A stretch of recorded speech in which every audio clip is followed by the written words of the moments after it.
பாஸ்கரனின் அன்பு வணக்கம். மாற்றி யோசி வலைதளத்திற்கு உங்களை அன்போடு வரவேற்கிறேன். ஒரு வித்தியாசமான எளிமையான புதிர். ஒரு 2 இலக்க எண் இருக்கு. அந்த எண் இந்த எண் அப்படின்னு வச்சுக்கிடுவோம். 2 இலக்க எண் அப்படிங்கிறதுனால அதை ஒரு இலக்கம் எக்ஸ், இன்னொரு இலக்கம் ஒய், எக்ஸ் ஒய் அப்படின்னு வச்சுக்கிடுவோம். இந்த 2 இலக்கங்களையும் பெருக்கினா வர்றது எக்ஸ் இன்டு ஒய். அது பெருக்கல் பலன், ப்ராடக்ட். அதனால பி. ரெண்டையும் கூட்டுறோம். எக்ஸ் கூட்டல் ஒய் கூட்டுத்தொகை சம். அதனால் அதை எஸ் அப்படின்னு வச்சுக்கிடுவோம். பியும் எஸ்ஸும் இருக்கு. இந்த பியையும் எஸ்ஸையும் கூட்டினால் இந்த எண் வரணும். P plus S is equal to N. அப்படின்னா எண் என்ன? அந்த எண் என்ன? அதுதான் கேள்வி. ரொம்ப எளிமையான கேள்வி. ஒரு விஷயம் மட்டும் நம்ம இதில் யோசிக்கணும். என்ன அப்படின்னா, X into Y product P. P X into Y தான். அப்படி வச்சுருவோம். P plus S. S X plus Y. அதுதான். அது எண்ணுக்கு சமமாக இருக்குது. எண்ணுக்கு சமம் அப்படின்னு சொல்லி சொன்னால் அதை எக்ஸ் ஒய் அப்படின்னு போட முடியுமா?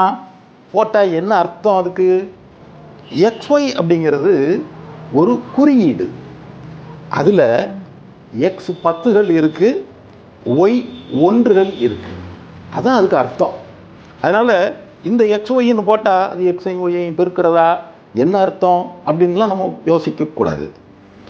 எக்ஸ் ஒய் அப்படின்னு சொல்லி சும்மா போடுறத விட அந்த எண் என்ன, அதனுடைய மதிப்பு என்ன அப்படின்னு பார்த்தீங்கன்னு சொன்னால் அங்கே எக்ஸ் 10களும் ஒய் 1களும் இருக்குது.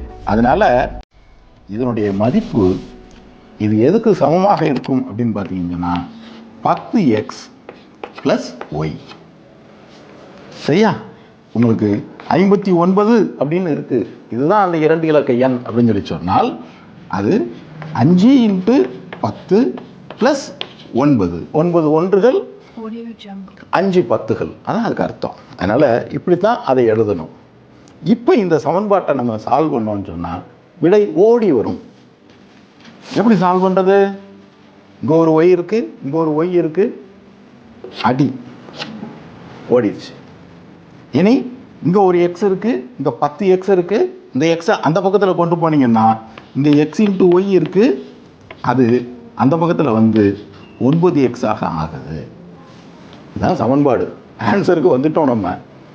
இப்போ இந்த எக்ஸையும் கேன்சல் பண்ண முடியுமா அப்படிங்கிறது ஒரு கேள்வி. இங்கேயும் எக்ஸ் பெருக்கிக்கிட்டு இருக்கு. இந்த 9 எக்ஸுங்கிறது என்ன? 9 இன்ட்டு எக்ஸ் தான் அது. அல்லது எக்ஸ் கூட்டல் எக்ஸ் கூட்டல் எக்ஸ் 9. 9 தடவை கூட்டினீங்கன்னா வர்றது அதுதான் 9ஆல் பெருக்கிறது. அதனால் எக்ஸ் இன்ட்டு ஒய் 9 இன்ட்டு எக்ஸுக்கு சமம். எப்போ இந்த எக்ஸை கேன்சல் பண்ணலாம் அப்படின்னு சொல்லி சொன்னால் எக்ஸ் 0வாக இல்லைன்னா கேன்சல் பண்ணலாம். அதனால் எக்ஸ் 0வாக இருக்குமா? எண் ஒரு 2 இலக்க எண்ணுன்னு கொடுத்துருக்கு. 2 இலக்க எண் அப்படின்னு சொல்லி சொன்னால் இந்த எக்ஸ் 0வாக இருக்கக்கூடாது. எக்ஸ் 0வாக சொன்னால் அது 1 இலக்க எண் ஆகிரும். 2 இலக்கம் அங்கே வராது. அதனால் எக்ஸ் 0 இல்லை. எக்ஸ் 0 இல்லைன்னு சொன்னால் எக்ஸை கேன்சல் பண்ணலாம், அதாவது எக்ஸால் வகுக்கலாம். அப்படின்னா உங்களுக்கு எக்ஸ் ஓடிடுச்சு. y is equal to 9. இவ்வளவுதான். y is equal to 9. அப்படின்னா எக்ஸ் எவ்வளவு? எக்ஸ் என்ன வேணாலும் இருக்கலாம். எக்ஸை பற்றி எதுவுமே சொல்லலை. அப்படின்னா எக்ஸ் 1 இருக்கலாமா? இருக்கலாம். எக்ஸ் 2 இருக்கலாமா? இருக்கலாம். அப்போ எதுதான் இதுக்கு விடை அப்படின்னு பார்த்தீங்கன்னா அந்த 2 இலக்க எண் 19ஆக இருக்கலாம், 29ஆக இருக்கலாம், 39, 49, 59, 69, 79, 89, 99 2 இலக்க எண்ணுங்கிறதுனால அதோட முடிக்கிறோம். இது எல்லாமே இந்த புதிருக்கான விடை. செக் பண்ணி பார்த்துருங்க. பெருக்குனா 9, கூட்டினா 10, 9ஐயும் 10ஐயும் கூட்டினா 19. இங்கே வருவோம். பெருக்குனா 72, கூட்டினா 17, 72ஐயும் 17ஐயும் கூட்டினீங்கன்னு சொன்னால் 89. அதனால் இது எல்லாமே இந்த புதிருக்கான விடை. அதனால் P + S = N அப்படின்னு இருக்கக்கூடிய 2 இலக்க எண் இது எல்லாமே. மாற்றி யோசிப்போம்.